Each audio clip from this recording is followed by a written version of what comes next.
Okay, we're gonna get going again, and we're gonna have to come back to blue grouse, blue and rough grouse. We've got an issue that we need to discuss with regard to breaking out Eureka County, issue with the county line. So, Shawn, do you want to go ahead and explain it? Yeah, and Chief Rob Bonamici brought this up to me, as well as Donnie.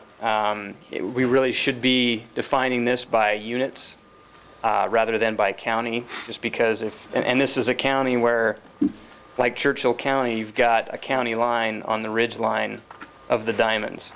So you're in White Pine County if you're on the east side, you're in Eureka County if you're on the west side. So we really should define this by hunt unit. Are the three drainages that Jim brought up, what side are they on? One of the drainages on the White Pine side. Okay, okay. If it was still covered, I wasn't going to worry about it. Okay. So what are those units? How do we need to, what would be the Eureka County equivalent to units? Area 14? Our law enforcement is scurrying around getting a map. So I thought they had that in their Area 14 units, 141 through 145. I thought it was 141 through 145, but I'm not exactly sure. And you'd be correct. This thing looks here on the side. There's slight other units in there, but that covers everything. Otherwise, stated on the back of the map, that's also defined as Area 14. How many staff does it take to read a map? All of it. Thanks, Rob. I couldn't resist. See where he's talking to, I believe.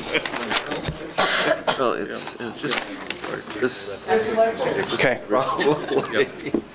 Oh.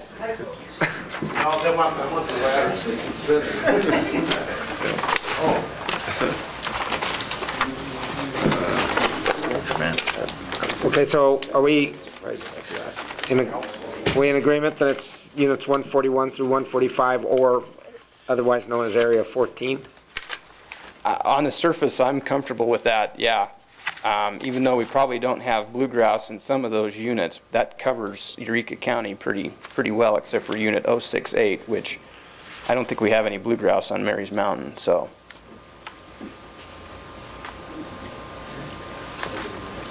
Okay,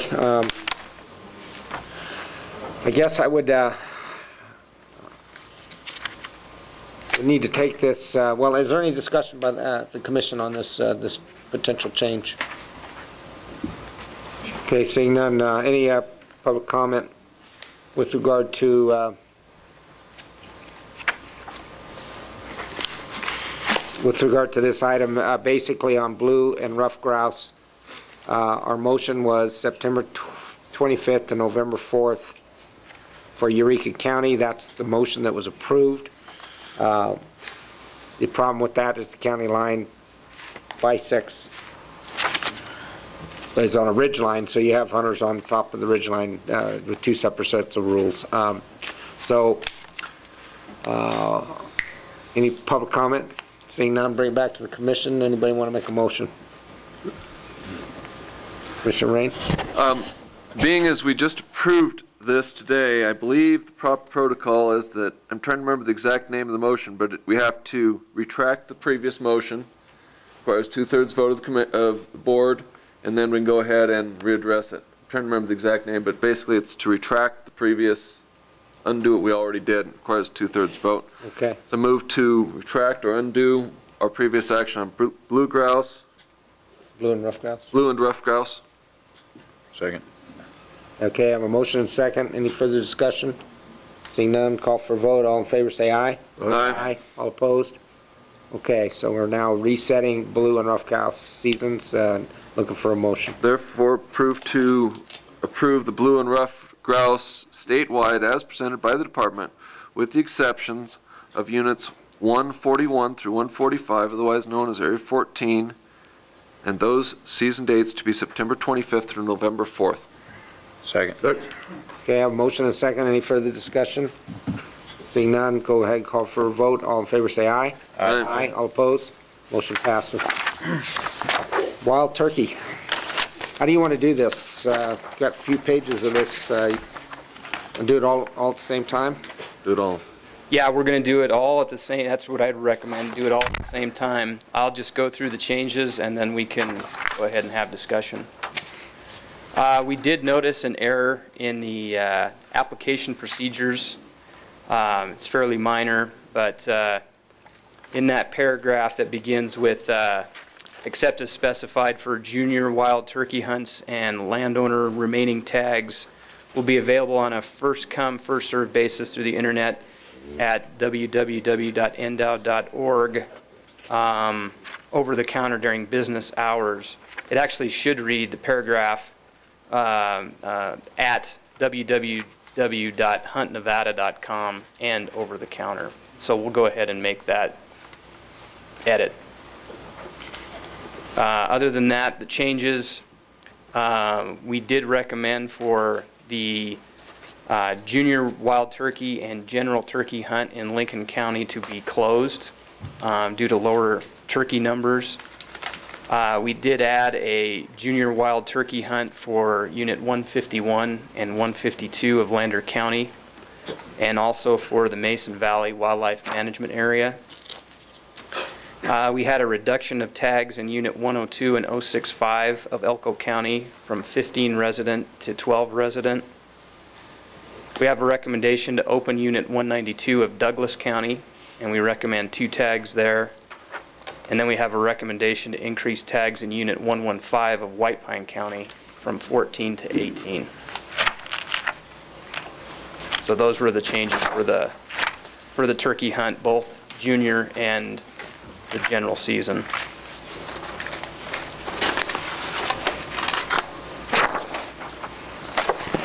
Okay, bring it back to the commission. Any commission comment, discussion on wild turkey?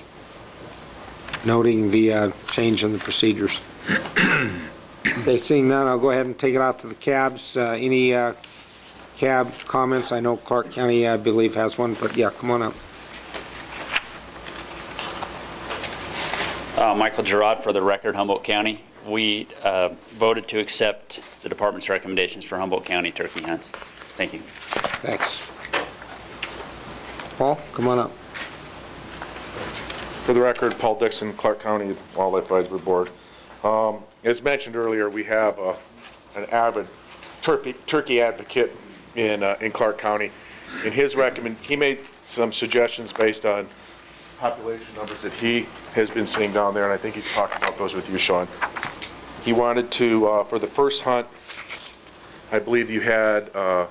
First hunt, we're talking about the Moapa Valley Moapa Valley portion of hunt units 243, 244, 268, 271, and 272. We had 3 resident. He wanted to add 1 non-resident to that first hunt, and then for the second and third hunt in that same Moapa Valley portion of those hunt units, he wanted to make those 4 tags, and he felt that was justified by the number of mature toms of huntable quality that he'd been seeing in the field. And I'll leave that to Shawn to comment on. Okay? Okay, so just for clarification, on the resident side, 3 and then 3 for the first season, and then 4 and 4 for the second and the Right, third. and then he has 1 non-resident. And 1 non-resident. I think I should be honest to say that 1 non-resident is because he has colleagues that come in from California that like to hunt. We haven't had a non-resident opportunity there for a bit, and that's probably a pretty high percentage chance to... I think he also mentioned that there's a lot of support for wild turkey from the National Wild Turkey Federation. Right. Which included a number of non-residents, and so he just felt it was warranted. Correct. Okay. Thank you. Can I ask a question, Paul? Yes. Was this a motion from your board, or this was just from the other guy? This is a motion from our board that we voted on and unanimously accepted. Thank you. We had, of our 7-member board, that we had 5 members, so it was a 5-0 vote. Thank you. Any additional cap? Come on up. Dean Bradfield, Lincoln County. We accepted department recommendations, and as Shawn mentioned, the closure of the turkey hunts in Lincoln County. It's been they've been few and far between to find them. I had a tag this last year and went out 2 weekends and didn't even see a bird or hear a bird. And so we're in favor of closing those hunts and hopefully get our populations back, because we do want to have turkeys down there, and hopefully this will give us an idea of what's going on, hopefully help them. So. Okay, thanks. Any additional public comment, camp comment? Wild turkey? Okay, I'll bring it back to the commission. Any further discussion with regard to the recommendations for turkey and the additional cap comment from Clark County on the Moapa Valley portion of those units? Okay. Being none, Shawn, do you have a comment about? Yeah, sure. Well, we look at harvest rates from year to year, and harvest rates have always been pretty good for Moapa Valley. Our only concern with recommending additional tags was always been that there's limited areas to hunt within Moapa Valley because of the urbanization issue. In discussions with Mr. Lee, he seems to think that there is enough available area to hunt in where we could support having a few extra tags in there, which I certainly don't have an issue with. Looking at our harvest rates, some of them have been, you know, plus 60% for turkeys down there, so that's a pretty good harvest rate. Okay. Just a general question, where do we make recommendations for heritage tag season dates? Would that be here or elsewhere? And this is just a... That's a good question. I believe that's February. Yeah. February? Okay. Because we also had some discussions about that, but I didn't think we could do anything here, and so it sounds like we can't, so anyway. Yeah. Okay. So with that, I guess I'm looking for a motion on turkey. You want to tackle that motion? You ready? Yep. I move to approve the department's recommendations on the wild turkey hunt, with the exception of units 243, 244, 268, 271, and 272 in Clark County, Moapa Valley portion, and to the first hunt, add 1 non-resident, and to the second and third hunts, increase the resident hunt by 1 each, total of 4. Second. Okay, we have a motion and a second. That was a very good motion. I understood it perfectly. I think he got it. Any further discussion with regard to the motion? Seeing none, I'll call for a vote. All in favor, say aye. Aye. Aye. All opposed? Motion passes. Moving right along.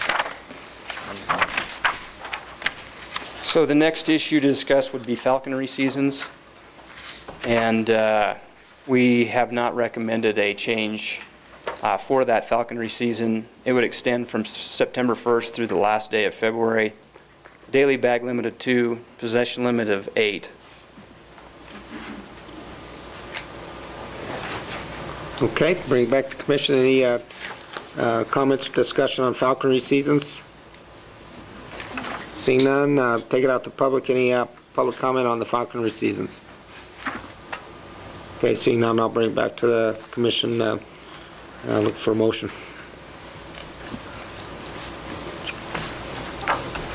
Go ahead. First, just one brief question. That is, since we're talking about falconry seasons, how are we doing on the updated regulation on that? Is that affected by this? Is that coming along? Will that be affected this season, or that's effective next season? Because I know it's supposed to be effective like 2014. 14. So we're making progress, and we're planning this fall to bring something to the commission well in advance. Okay, thank you. Move to approve falconry season as presented by the department. Second. Motion second. Any further discussion? Seeing none, call for a vote. All in favor, say aye. Aye. Aye. All opposed? Motion passes.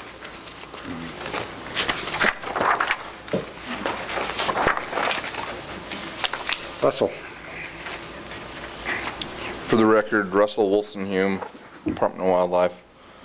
I guess we'll go through these the same fashion, one at a time, starting off with the beaver, mink, and muskrat season. department's recommendation is statewide with season dates of October 1st through March 31st. Okay, any discussion, comments from the commission? Seeing none, public comment? Come on up. And For the record, Paul Dixon, Clark County Cab. I'm not sure if we really called it out, but we did have discussion that we, the people in the audience, and there were 51 public there, with the exception of a couple, everybody was pretty much unanimous, as well as the cab, that these were the right season dates for all fur-bearing animals that we have here. I won't get up and speak to everyone, but I want to let you know that we had a lot of support in Southern Nevada for the season dates that were set here. okay, thank you.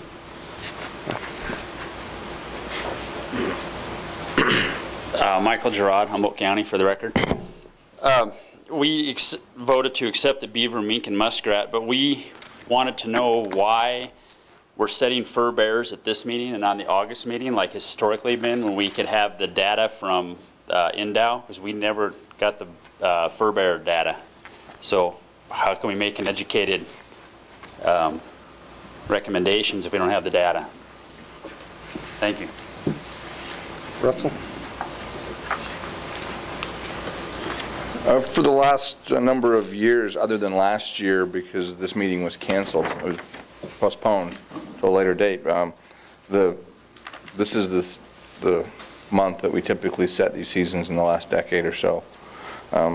The data did not come out in a timely manner, and that was largely due to the fact that we had a staff change in the Reno office and was able to get this data in. I do have that data, and I realize it's at a late date, and I can put that up. I don't know how readable that is. So our beaver harvest was, easy to read it off of here, 879. Our mink harvest was 116, and our muscat was 4,047. And the mink and the beaver, those are within the short term and long-term averages. The muskrat, that's up from the short term, but it's about 3,000 below the long-term harvest rates on muskrat. So. Okay. And maybe from here on out, when you're bringing these up, just go ahead and shoot, let us know what the harvest data was and where you're at and everything, and that way we'll have it for the record.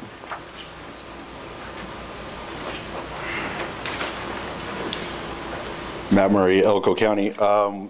Our board voted to accept the recommendations for fur bearers with the exception of extending the beaver, mink, and muskrat season to April 30th due to the ice that we get that time of year, and it allows our trappers a little extra chance to get out and help some of the ranchers with these animals. Okay. Joel? Nevada Trappers Association supports the extension of the beaver season. You can do it for either Elko County or statewide. There's no shortage of beavers anyplace. The muskrats and mink are just kind of incidentals, and they'll manage themselves. But apparently the high country and the rubies, it would be good for these guys to be able to get up there later in the season. Thank you. Okay. Russell, you want to go ahead and speak to extending the season, and if there's any issues with the resource there on that? We're looking at these three particular species. The department doesn't do any survey or inventory on these particular species, but going off of, for beaver, going off of depredation complaints, that's a species that we get a lot of calls on. The last 20 years they've been very lightly harvested. Their pelt values have been minimal, which makes them not really targeted as a fur-bearing species. That being said, because complaints are up, a lot of time is invested in dealing with those.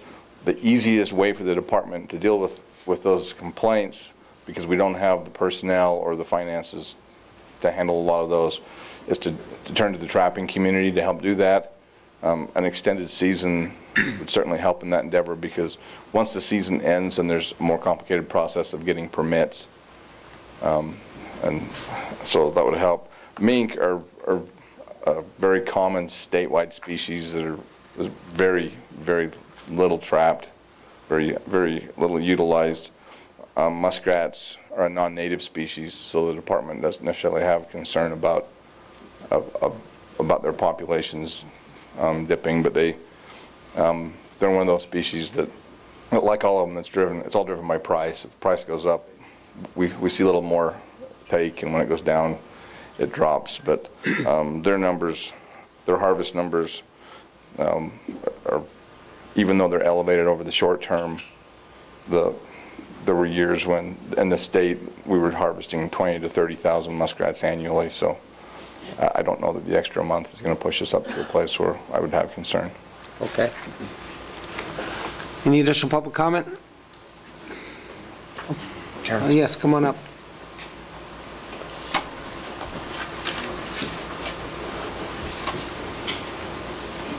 Hello, excuse me, I'm Karen Taylor, Washoe County. I'm just representing myself. Please help someone like me understand how these decisions are arrived at. As most of us know, numbers by themselves, even statistical analysis, is not science. They can be part of a good science, good part of a research design where there's acceptable reliability and validity coefficients. That means nothing to me in terms of making decisions. This is anecdotal evidence. If the depredation complaints have increased, how much have they increased as compared to what? I'd really like a little bit more indication on how these decisions are made. Thank you. The department hasn't traditionally kept track of those complaints. It is anecdotal data. Those complaints have gone up. There's just, it's, one of hundreds of calls we receive on a daily basis, and if one of them happens to be a complaint, then it's dealt with, and those numbers aren't tracked necessarily. As far as the harvest data goes, most of our fur-bearing species, there's no survey inventory for them, so it's tracking long-term changes. There is no biological data to support it one way or the other. Mr. Chairman, Commissioners, my name is Pete Shepard, board member of the Nevada Trout Association. Early spring beaver trapping in the higher feeder streams is difficult due to ice and snow that prevails beyond the present season ending on March 31st. An extended season on beaver, muskrat, and mink would permit further opportunities to harvest beaver. Thank you. Dr. Moldy?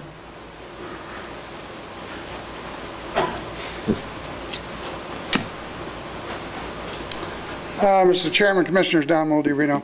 I certainly echo Karen Taylor's concerns about how decisions are made about fur bear harvest, and I'll have more to say about that in a moment. My concern about beavers, Commissioner Shawn was kind enough to mention a bit of correspondence I sent to all of you, I think, regarding what Idaho does with beavers and how important they are in the driest state in the Union. And my concern about beaver trapping is only the beavers that need to be trapped get trapped. I don't think beavers should be trapped randomly or willy-nilly so somebody can make a few bucks. That makes absolutely no sense to me in an arid state. And at some point, I think the beaver trapping in this state should receive some scrutiny, maybe through Commissioner McNich's committee, and we ought to figure out which beavers need to be trapped and which don't. And we ought to leave the ones that don't alone. And yesterday I was up in the head of Lamoille Canyon. There's some beautiful beaver dams up there. If somebody went up there and trapped those beavers and those beaver dams were decimated, those people ought to go to jail. That's a delight. That's one of the delights of going up Lamoille Canyon, is to see those beaver dams. And if those are destroyed, that's a tragedy. Thank you. Okay, I'll bring it back to the commission. Well, let me ask, any further public comment? Oh, come on in.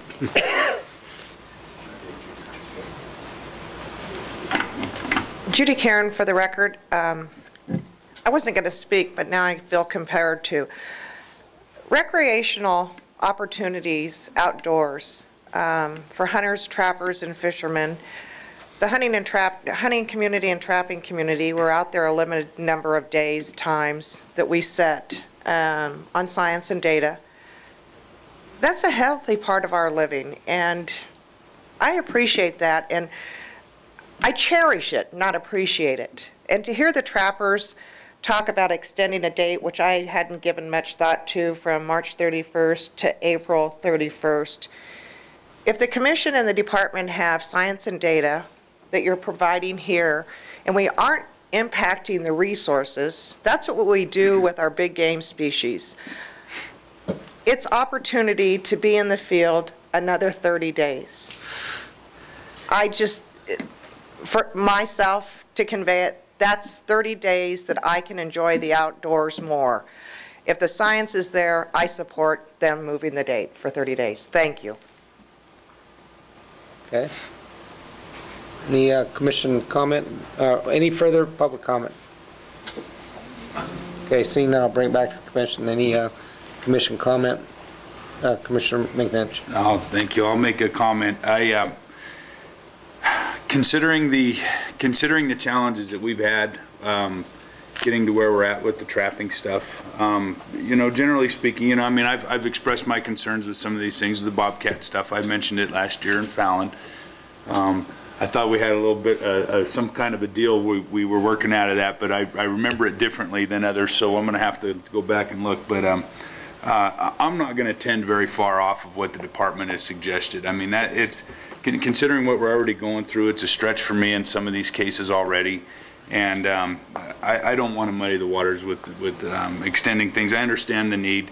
I suspect that there might be times in October where some of those places are a little more accessible than maybe at the end of March, and you know, I don't know. I don't see the need at this point in time, and you know, so I'm gonna be kind of a hard sell on those right now. Okay.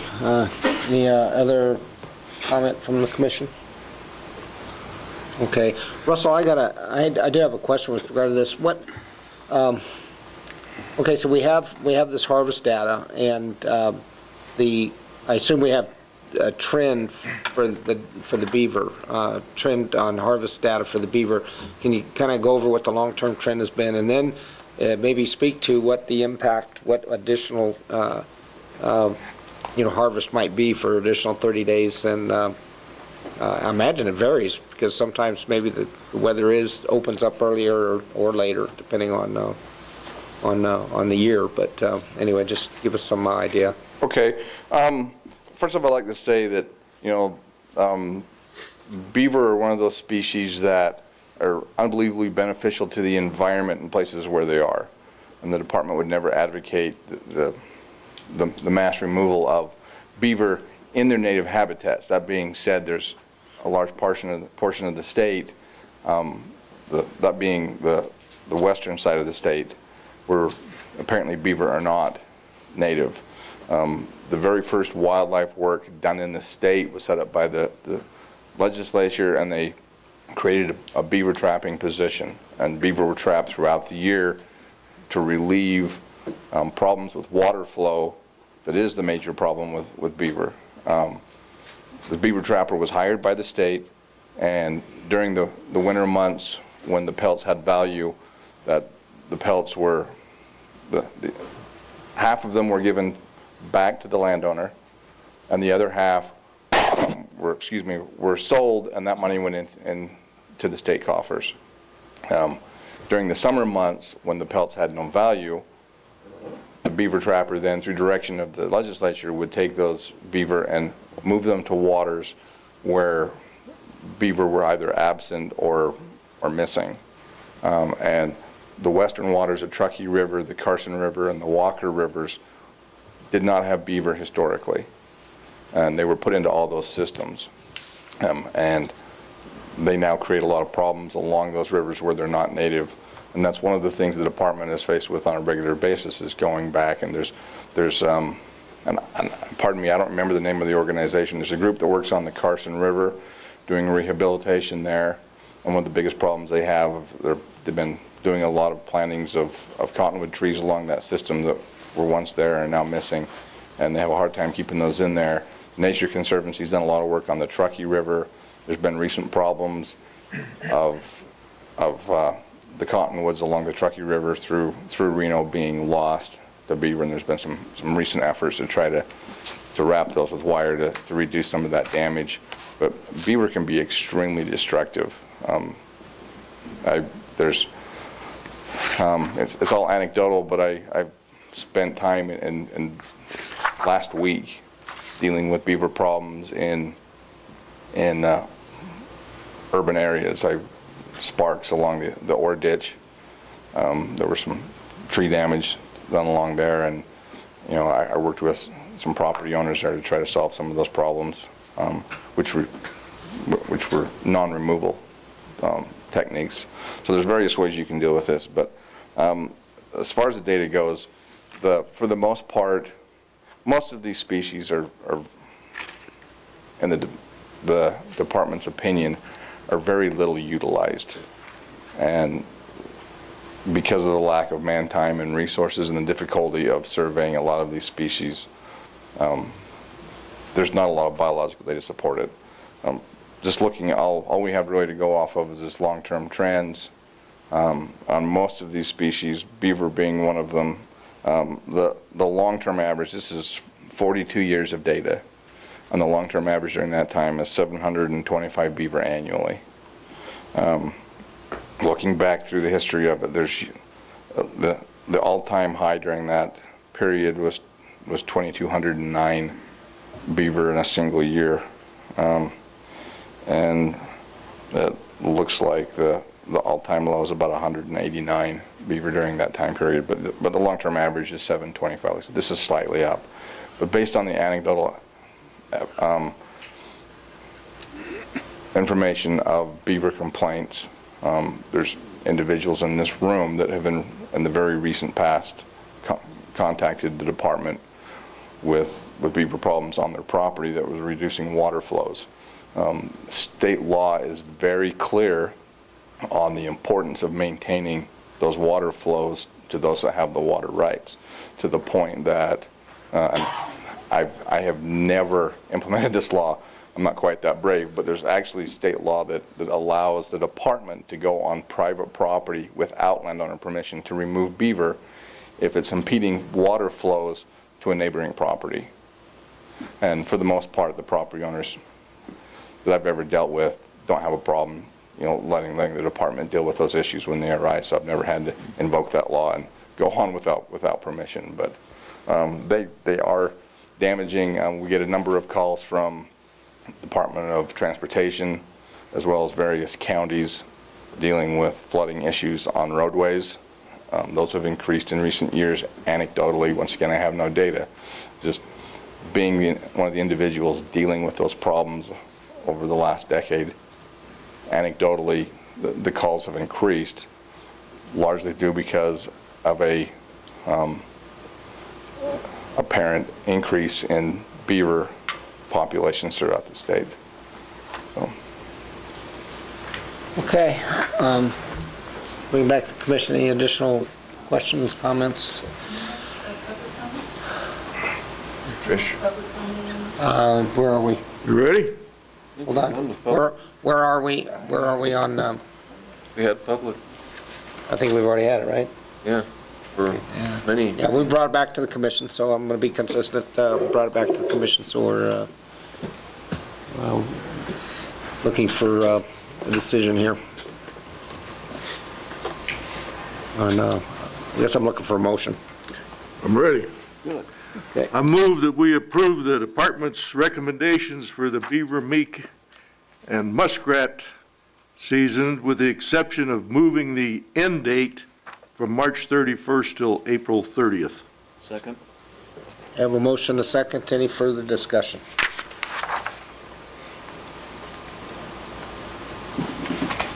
We've already had some discussion from Commissioner McNinch. I'm not getting a sense from the department that there's going to be much impact on this particular resource with additional 30 days. That's where I'm leaning. So, go ahead, Commissioner. And with that in mind, I won't be supporting the motion, and it's, I've expressed it before, maybe a little bit less aggressively, but certainly this is where we certainly have a lot of work to do with regards to numbers and evaluating. I mean, anecdotally, there's anecdotally, I could say there's no otters in Nevada because I've never seen one in Nevada. So. I guess I'm using otter as an example, but so I won't be supporting the motion. I struggle with some of the statistics, and if we're going to do these things, we should be evaluating like we do everything else. And same thing's going to apply with the there's other species, but okay. Any further comment? Okay, seeing none, I'll call for a vote. All in favor of the motion, say aye. Aye. Aye. All opposed? Nay. Okay, motion passes 7-1. Otter.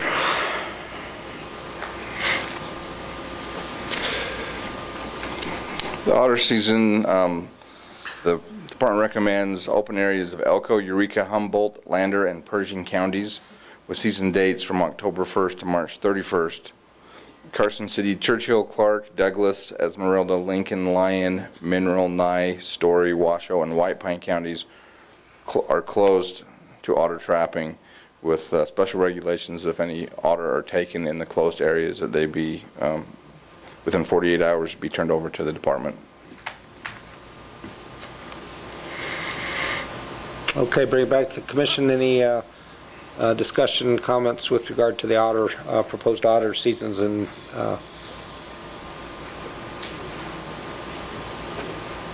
okay, seeing none, public comment on the otter seasons and bag limits. Karen?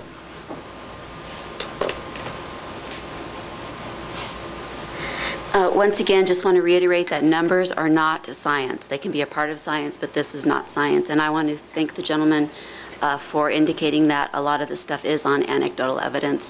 What I'd like to know is, why isn't my anecdotal evidence as valuable as the hunter's or a trapper's anecdotal evidence? I'm outdoors all the time, lifelong Nevadan. I've never seen an otter either. Thank you. Come on. For the record, Michael Gerard, Humboldt County. Humboldt County voted to accept the department's recommendations to accept the otter seasons. Sorry. But you guys might want to consider extending it to mirror the beaver season, because a lot of times you're trapping beaver, you'll catch an otter incidentally. Thank you. Any other public or CAB comment? Okay, seeing now, I'll bring it back to the commission. Any further commission comment on the otter season? Okay, no. I'll go ahead and make my comment. I stated it again. I'm willing to certainly consider the recommendations of the department, understanding that there's, that I have concerns with with how we're crunching our numbers and stuff, or the lack thereof in some cases, and any extensions to it, I'm not going to support. Okay, and I likewise will not support an extension of this particular season, because there's no indication of depredation issues or anything like that. I don't know if there's enough reason. My only concern is, are we causing an enforcement issue? Or are we putting trappers in jeopardy by accidental take? Rob, you got any light on that? Special regulations explain that. Special regulations, I think, only occur to the counties that are closed. It could be closed seasons. Could we do the special regulations apply to post-season take? For the record, Rob Bonamici, Chief Game Warden, you certainly could do that. But whenever we're putting the trappers in kind of a precarious situation, if we have seasons that kind of cause an increased potential for trapping a non-target species and so forth. So is something to consider. But we also, you know, are going to look at it, the whole picture, so to speak, when we do the enforcement. Was it a critter that's in an area that has never been ever seen there before and accidentally trapped, or is it a situation where, you know, they're known to be there, and you probably shouldn't be setting traps there if you're going to catch these non-target species. What I'm looking at is, I think we heard yesterday during some public comment, some people saying they're helping out on private property with beaver problems here in Elko County, and you know, if they're trying to help somebody with a beaver problem, they catch an otter, I just don't want to get that guy in trouble. We've extended the season on beaver for a reason, and now we're putting that same guy that's trying to help out a landowner in jeopardy. The cleanest way is concurrent seasons. Yeah.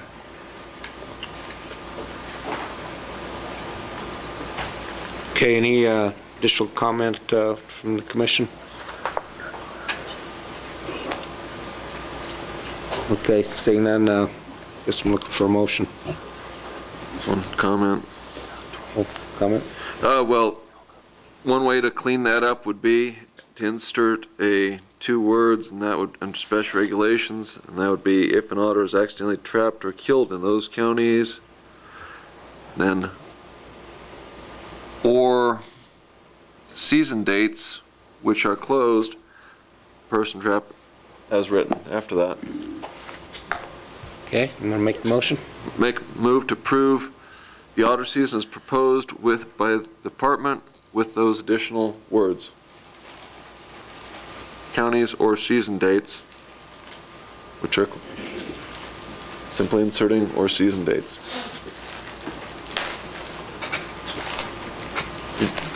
Did we get that? Do we understand what,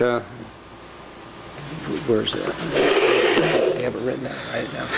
Counties or season dates.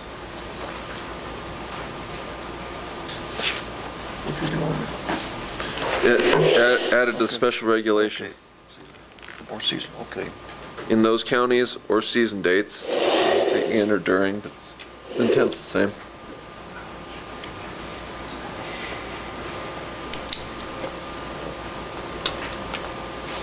I'm not sure I understand that. Or during those season dates, would that be clear?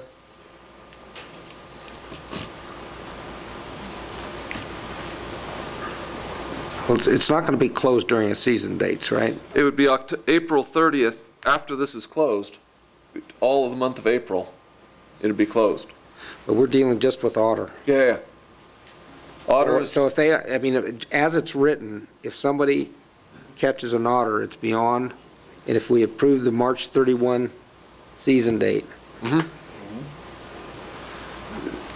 then if they trap an otter after March 31, doesn't the special regulation apply as is?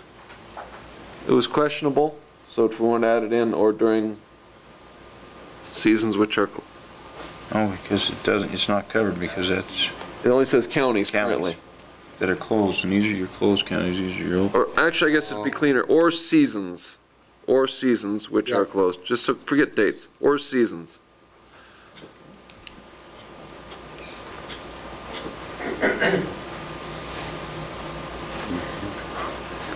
That would department okay with that language? Is that clear enough? Rob, do you want to comment? I think that it's still confusing. What you're trying to accomplish here is that if an otter is accidentally caught in April, that it would, this 48-hour reporting. It would fall under the special regulation. Yeah.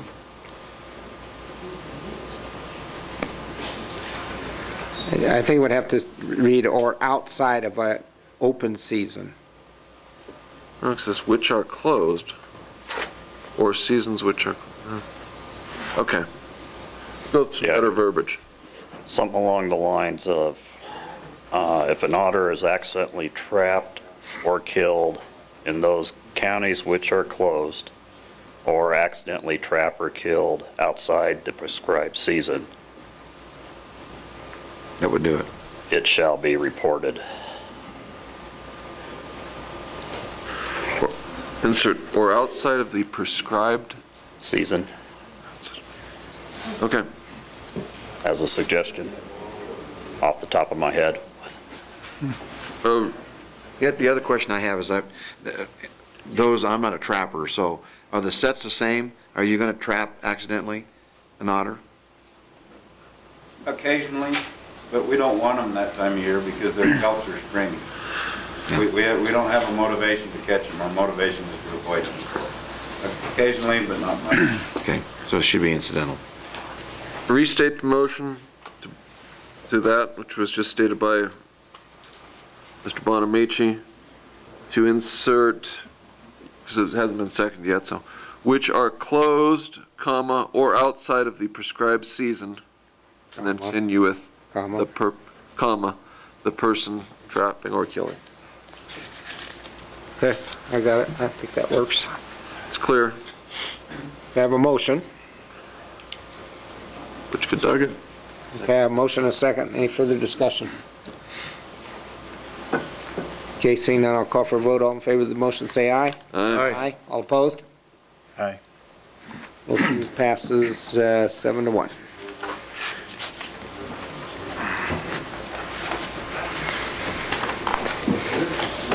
Next are kit and red fox seasons. The open areas would be statewide with season dates of October 1st through the last day of February.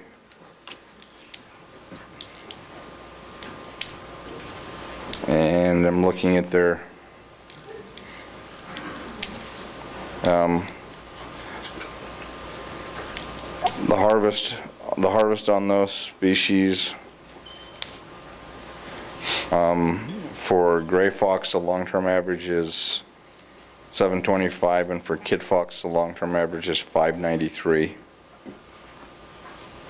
So last year's harvests are above those long-term averages. Okay, bring it back to the commission. Any discussion, comments? Kit and red fox? Okay, seeing none, take it out to public. Any public comment on kit and red fox seasons? Come on up.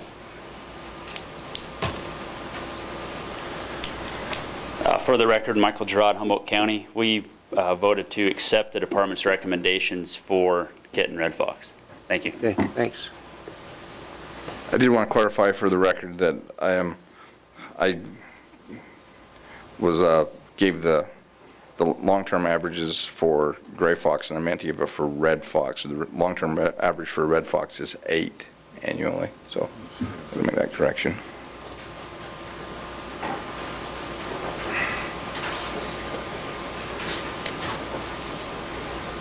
Okay, bring it back to the commission. Any further discussion? Or was there any additional public comment? Okay, seeing none. Oh, come on up. I'm okay. You're all right? Okay. Bring it back to the commission. Any additional comment? Okay, seeing none. Look for motion. Move to approve the kid and red fox seasons as presented by the department. Second. Okay, I have a motion second. Any further discussion? Seeing none, I'll go ahead and call for a vote. All in favor, say aye. Aye. Aye. All opposed? Motion passes unanimously.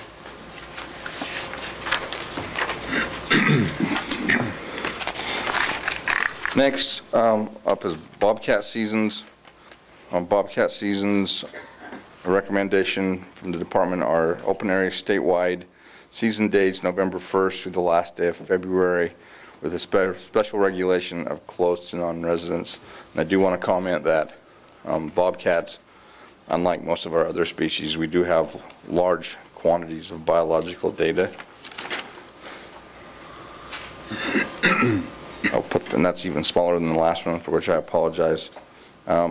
We have bobcat data, extensive bobcat data going back for 32 years, where we collected a jaw from each individual bobcat trap throughout the season, and we process those jaws in order to get an age off of those. They're split out by management area, by sex, and by age to come up with harvest statistics. I gave this commission a presentation last year reviewing the biology that's behind that, and that biology is widely accepted in the world of wildlife biology. Is procedures that are covered by the Wildlife Society's Wildlife Techniques Manual, is accepted biological practices using harvest data to derive that information. We have that data going back 32 years. Going back 42 years, we have harvest data from trappers within the state, and we actually, prior to that data, prior to that time, bobcats were not a fur bearer within the state of Nevada, so we don't have harvest data from trappers or people who may have shot one, but we do have data from the various derivations of what's now Wildlife Services, whether they were called animal damage control or pest and rodent control prior to that, going back to 1915. So we have 17 years, or excuse me, 97 years of at least partial harvest data on bobcats going back through time. So we've got a pretty extensive database related to bobcats. This most recent year for bobcats, our harvest was 3,992, which is above the long-term average of 2,267. And reviewing the biological data, you can, if you can, I guess you really can't see that data. The statewide, the total kitten per 100 adult females was 62 kittens per 100 females, which is one of the key indicators. The lowest region of the state would be the western region, which was 59 kittens per 100. If you break it out by the ecoclimes within the state, the Great Basin was 54 kittens per 100, and the Mojave region was 80 kittens per 100. Another key indicator, as I described last year, that we look at is adult male to female ratios. Statewide, it was 144 males to females, and if you'll recall from my presentation last year, the males have a higher rate of natural loss in a population than females do. So this is one of the indicators that we look for to see, make sure that they have a higher rate of being captured in a population. So we look at that as an indicator of stress to the population. If you're over harvesting, then that ratio becomes much closer to a 1-to-1 ratio than what it is.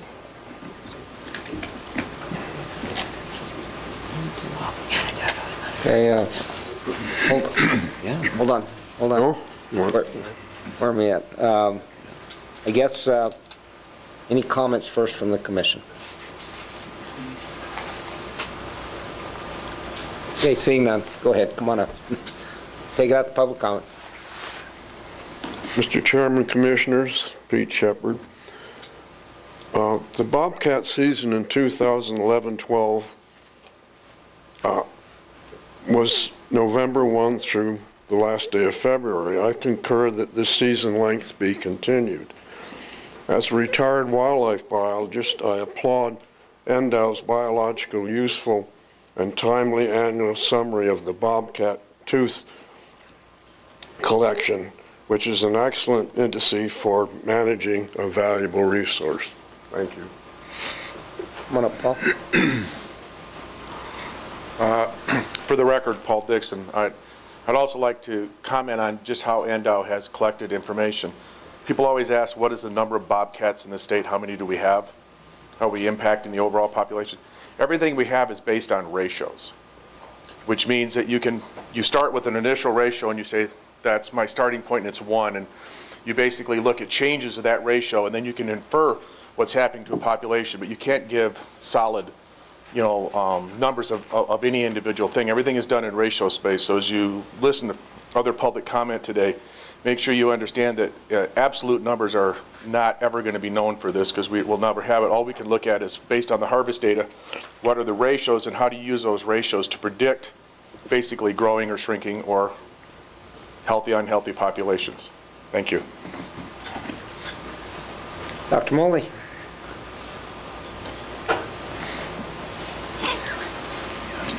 You got a little hitch in your get-along there. Yeah, I know, Mr. Chairman, Commissioners. I have an updated personal packet for you. It's got some of the old stuff you've already seen and some of the new stuff, and what I'll talk about. There's the thing on the front. And I have a couple of quick comments. Dr. Dixon didn't know it, but he's setting me up perfectly for a ratio comment. And Larry Johnson is here, and I want to remind you that last meeting he credited me along with the department for creating the best Bobcat data system in the world.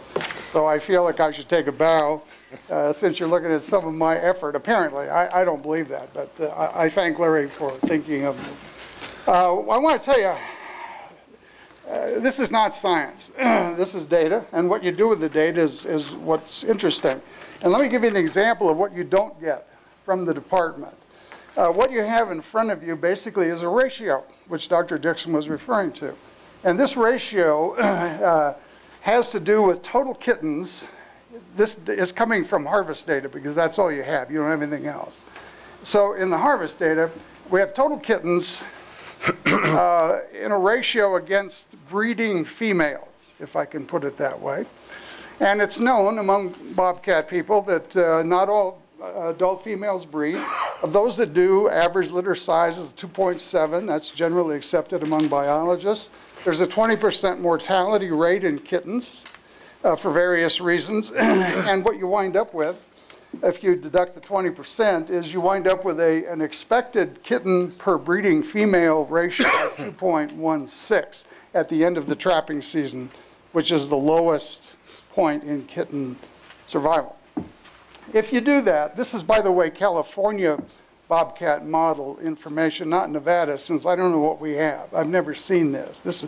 But California has a highly regarded bobcat model, as I understand it, and these are their assumptions. So if you, and this data on this sheet, by the way, was taken from the 2010 spreadsheet. I did not have this year's, as you know, since nobody else did either. So I just pulled this off the last year's data. And if you look at what the harvest data told you last year, if you would have, what you would see that the red line that goes across the chart is what you would expect under ordinary conditions if things were going well.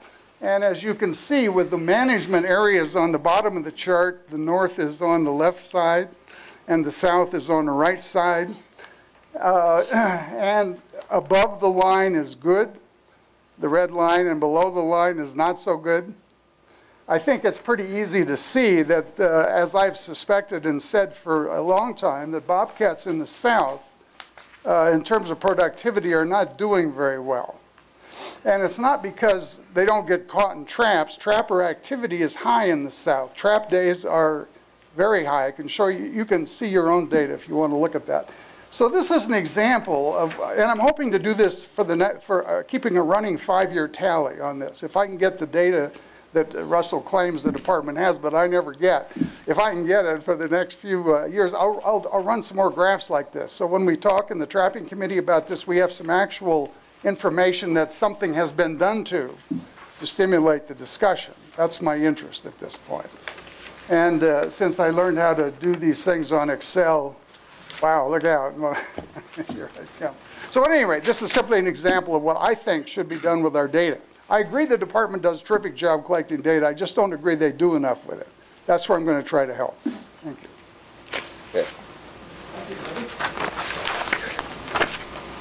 Okay, any additional public comment? Come on up, Joel.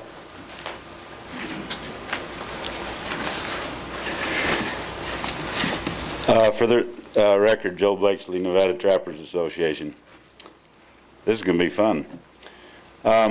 Anyway, I'm going to start out. I want to congratulate NDOW for providing probably the best bobcat management in the world. I'm familiar with most of the western states and some of the eastern states, and quite frankly, this is the best thing going. An analysis of the data, which is very scientific and gives, like Russell said, the accepted techniques by the Wildlife Society, which, you know, that's how we manage wildlife all across the board. The analysis shows that we have a continued strong recruitment statewide, with particularly strong recruitment in the Mojave Desert last year. Dr. Muldy wanted to shut the Mojave down last year because we had a 44 kitten per 100 ratio. It almost doubled this year. It went from 44 to 80. We had a bloom down there last year in bobcats. So if you listen to him, we'd have done a terrible thing last year. Our sex ratios show that we have unexploited populations for the most part. That's your male to female ratios. They are very strong. You know, we've got one, you know, basically about 1.5 toms per female being harvested, which if you want to look at that as an equivalency, we talk about buck to doe ratios, and we harvest bucks in a higher percentage of the population. It's a similar thing with harvesting tomcats. That's what we're doing based on the analysis that we're looking at. I looked at the graphs that went around the emails that you got in his personal package there, and you know, I've seen a lot of those in the past, and the question is, you have to ask on almost every one of those things, so what does that really have to do with the price of tea in China? My analysis of that is that he's trying to confuse somebody. I don't believe that any of you are being confused by that, but I believe that that's the effort being put forth. You know, Don and I have sparred for 30 years now. So I have wanted to bring along a couple of things as anecdotal evidence. Here's a newspaper article dated July 29th, 1985. Basically says the same things that you heard just now. For instance, 79 days last year, 1,300 trappers, thousands of traps, 3,100 animals killed. The tagline at the end, how long before the Nevada population is extinct? I first met him in 1977. He said that based on the current harvest in 1977, the bobcats would be extinct in 3 years. That was at a commission meeting in Ely. We went on to almost double that harvest for the next decade, and guess what? They didn't go extinct.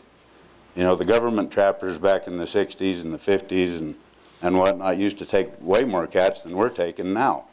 It was a targeted species. That was something that they took out for disease control and livestock protection. So if you want to look at the 97 years of data that Russell talks about, there's nothing here in his arguments to argue against changing what we've had extreme success with for almost a century, you know, and very close quarters for a third of a century. So that's about what I've got. I would like to say a couple of things though. Just one last comment on his stuff here. He makes a pretty good case to have a 12-month season rather than the 4-month season if you want to look at it.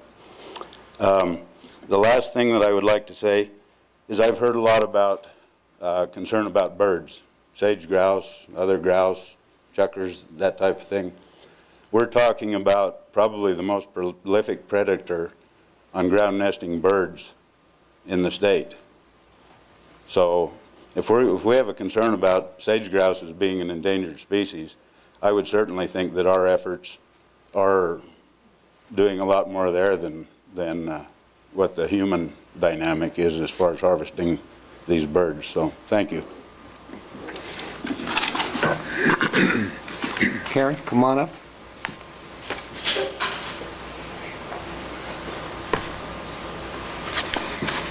I appreciate the science that has been going on with the bobcat population, and I appreciate what Dr. Moldy was saying in trying to quantify this a little bit differently.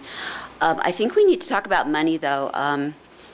I think that it's when we use evidence garnered by trappers, we have to take a look at how trappers make at least $500 on a pelt from bobcats.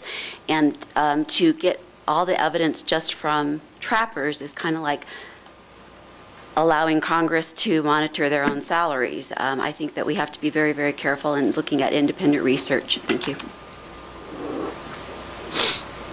Okay, any additional public comment? One up.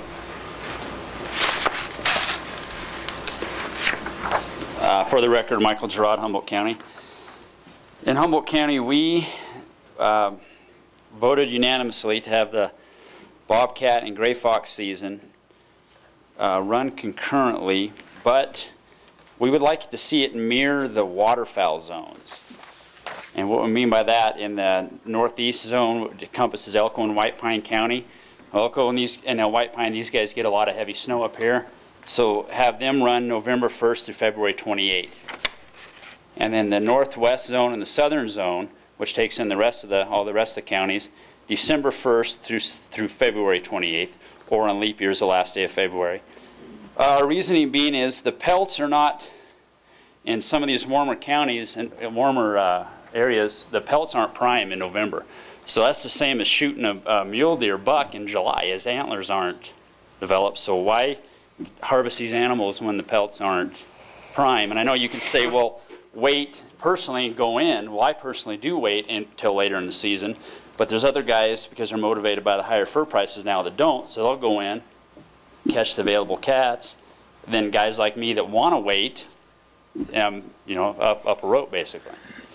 And then on a personal note, to touch on what Commissioner McNinch said, I don't think we should, you know, hide in a closet. I think we should be proud of what we do and what we are, and don't worry about the boogeyman. You know, don't worry about extending a season or whatever just because of data we have or don't have. So if the antis are there, they're there. I mean, I've been a trapper since my dad used to carry me on his shoulder, so, and I'm proud of that. And I'll always be a trapper. So that's my thoughts on that. Thank you. Can I, just one question, could you say Yes, those sir. season dates again? Okay, on the northeast zone, which would be Elko and White Pine counties, would be November 1st through February 28th. That way these guys can take advantage of the season before the snows shut them down. And then in the northwest and southern zones, that's all the other counties in the state, December 1st to the last day of February. And we have our support from our local NDOW department on that. Our biologist and our game warden both were at our meeting and supported that as well, and that passed unanimously on our board. Okay. Thank you. Okay, thank you. Joel, do you have a follow-up?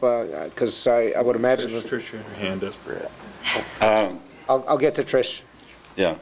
Yes, I do. And, you know, I respect Mike's opinions there. But what you do with that is you create a situation where all of us are going to go trotting off over to Elko and White Pine and flood that zone in the early season and then retreat back to our home ground. So I expect the guys in Elko and White Pine wouldn't like that proposal too much. Thank you. Okay. Thank you, Trish.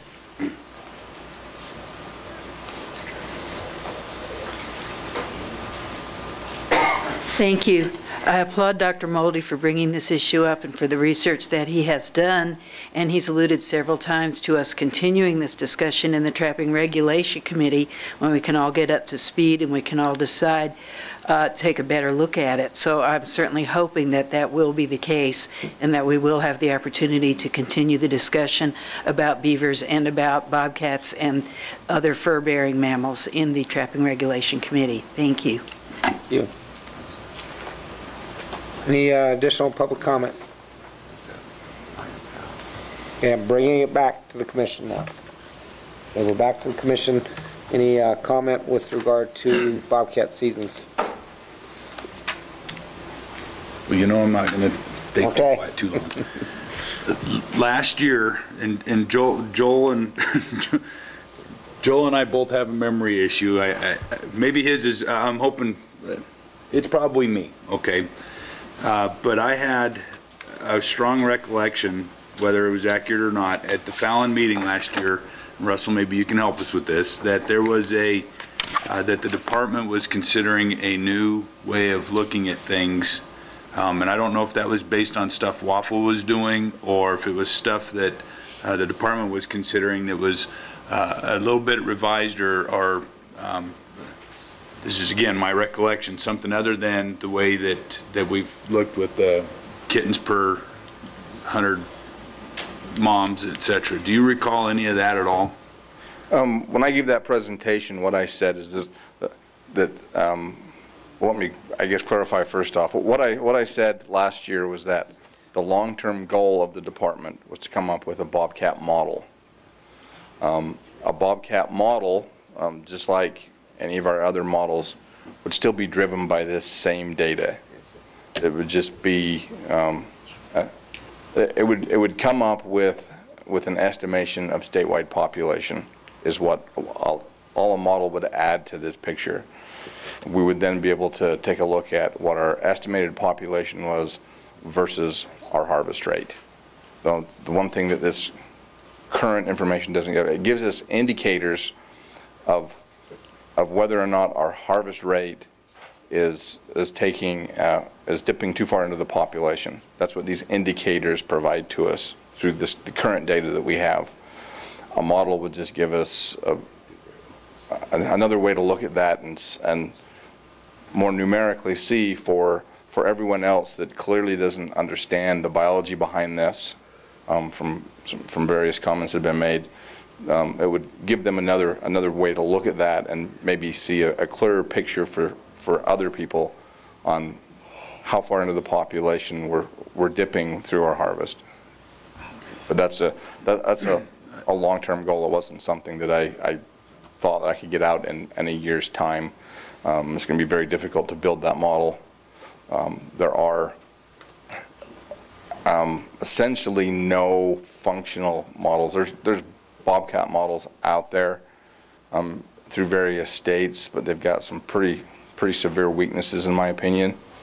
And so it's something that's going to take a fair amount of work to first off create, and then in a perfect world where funding is abundant, the long-term goal to follow up that is to take some of the components of a model that right now would have to come out of literature search of available research to get things, certain aspects like survival rates and that sort of thing.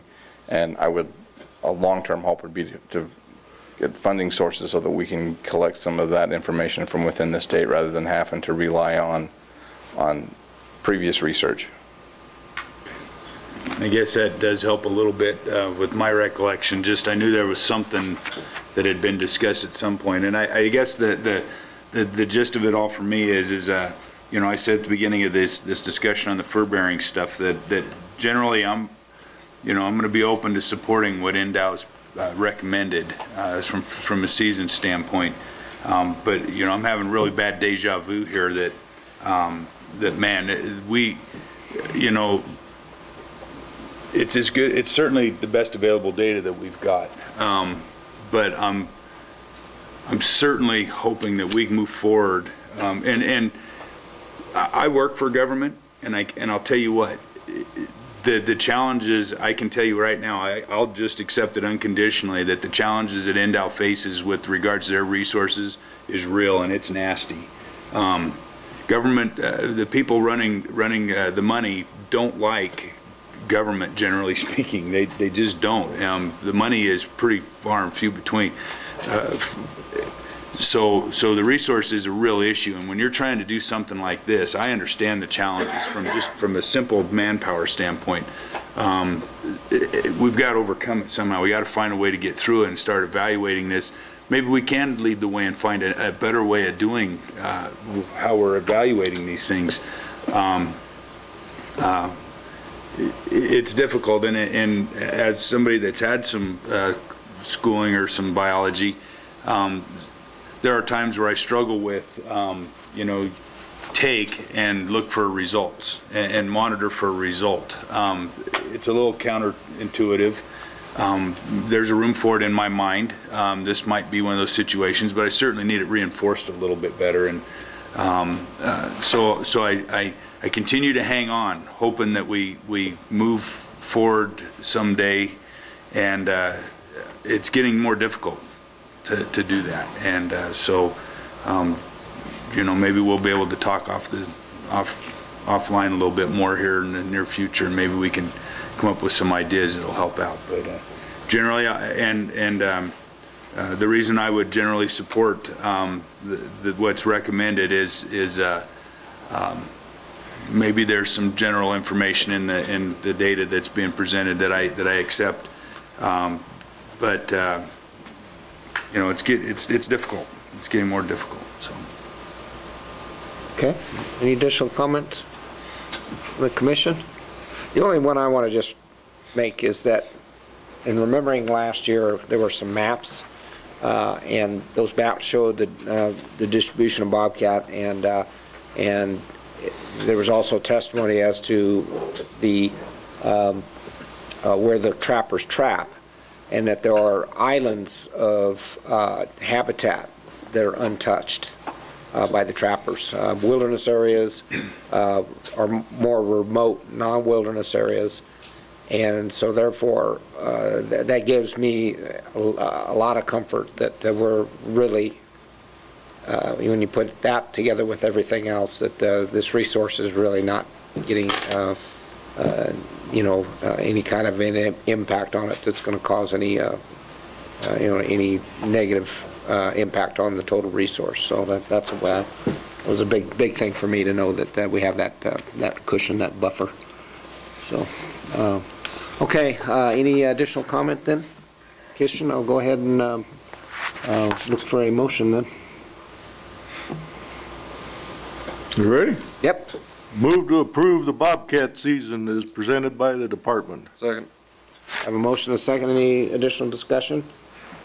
Seeing none, I'll call for the vote. All in favor, say aye. Aye. Aye. All opposed? Motion passes. Gray Fox. Department's recommending no change to the gray fox season from last year. Open areas statewide, season dates November 1st through the last day of February. Special regulations closed to non-residents, and this regulation has most typically been designed to mirror the bobcat season. Okay. Any discussion from the commission? Okay, seeing none, I'll take it out to the public. Any public comment on the gray fox season? Okay, seeing none, I'll bring back to the commission, looking for a motion. I'll make a motion to accept the gray fox season as presented by the department. Second. I have a motion and a second. Any further discussion? Seeing none, I'll go ahead and call for the vote. All in favor, say aye. Aye. Aye. All opposed? Motion passes unanimously. Next is the bobcat pelt sealing dates. And I won't read through all these, but pelt sealing will be done only on the dates and during the time specified. Sealing locations will be at department offices unless otherwise noted. This is for the next 2 years, and this these dates would provide for 9 locations throughout the state for a total of 19 days of pelt sealing.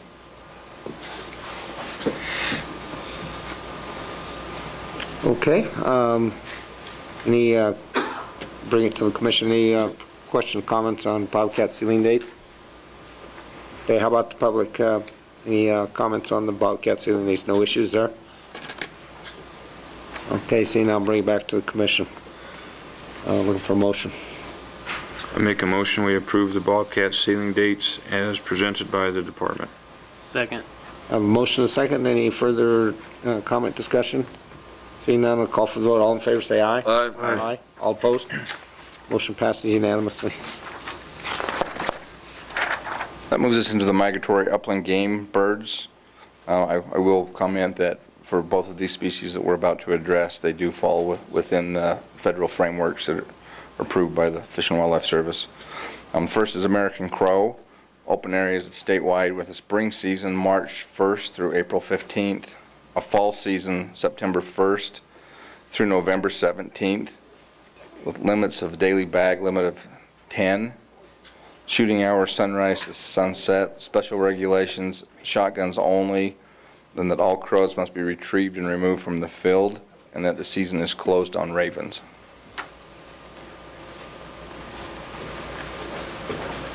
Are we going to do both crow and mourning dove together?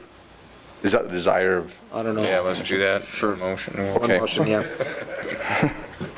And then secondly, then we have mourning and white-winged dove, open areas of statewide, season of September 1st through September 30th, daily bag limit of 10 with possession limit of 20, and shooting hours would be 1/2 hour before sunrise to sunset daily.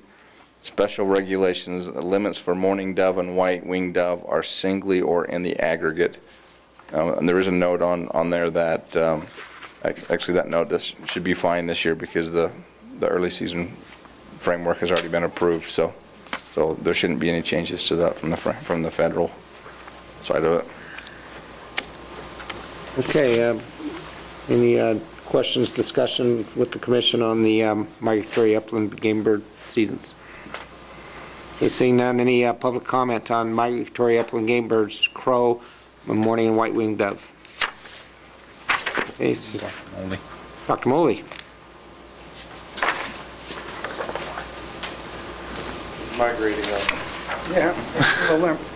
Mr. Chairman, Commissioner, I have more question. I'm wondering if there have been any enforcement issues with respect to sportsmen not knowing the difference between a raven and a crow.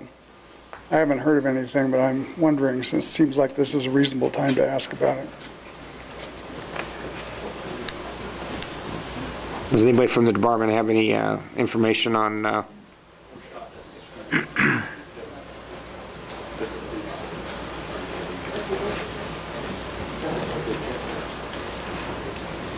For the record, Rob Bonamici, Chief Game Warden.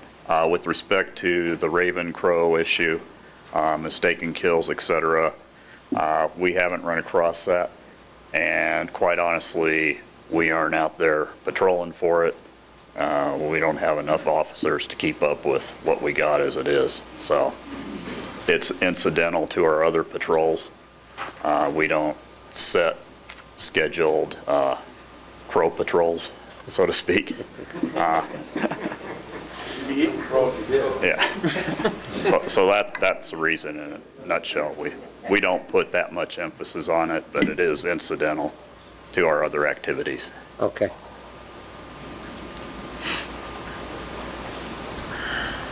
Any additional public comment? Okay, seeing none, I'll bring it back to the commission for motion. I make a motion we approve American crow, mourning, white-winged dove seasons as recommended by the department. Second. Okay, I have a motion and second. Any additional comment and discussion? Seeing none, I'll call for the vote. All in favor, say aye. Aye. Aye. All opposed? Okay, motion passes. Okay, I think we're going to go ahead and break for lunch. The pizzas are here.